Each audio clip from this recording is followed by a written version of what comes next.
TDP అధినేత చంద్రబాబుతో జనసేన అధినేత పవన్ కళ్యాణ్ భేటీపై ఏపీ మంత్రి అంబటి రాంబాబు సెటైర్లు వేశారు. అధినేతల భేటీ సీట్ల కోసమో నోట్ల కోసమో అర్థం కావడం లేదంటూ ఎద్దేవా చేశారు.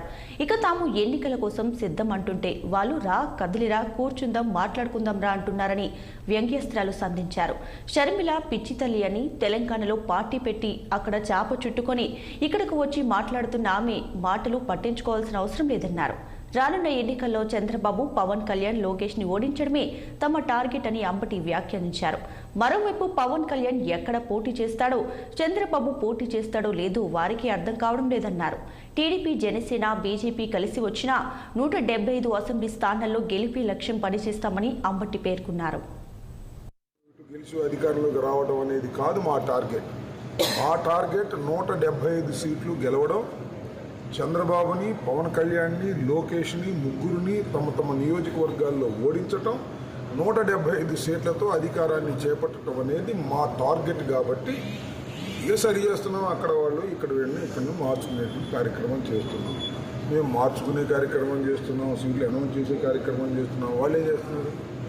వాళ్ళు ఏం చేస్తారేమో తెలుసా? ఈ సీట్ని అనౌన్స్ చేశారా? పవన్ కళ్యాణ్ ఎక్కడ పోయి నిలబడతాడో తెలుసా? అసలు చంద్రబాబు నాయుడు 1 నిలబడతాడా 2 నిలబడతాడా, అసలు నిలబడ్డా తెలుసా? అని వాళ్ళంతా చాలా గందరగోళంగా ఉన్నారు. వాళ్ళ క్లారిటీ లేదు. మీరు ఒకటి గుర్తుపెట్టుకోండి, పవన్ కళ్యాణ్ ఏమంటున్నాడు, బీజేపీ కూడా కలిసి పోటీ చేస్తా ఉంటారు. బీజేపీ వాళ్ళు ఏమంటున్నారు, ఆగండి చూద్దాం అంటున్నారు.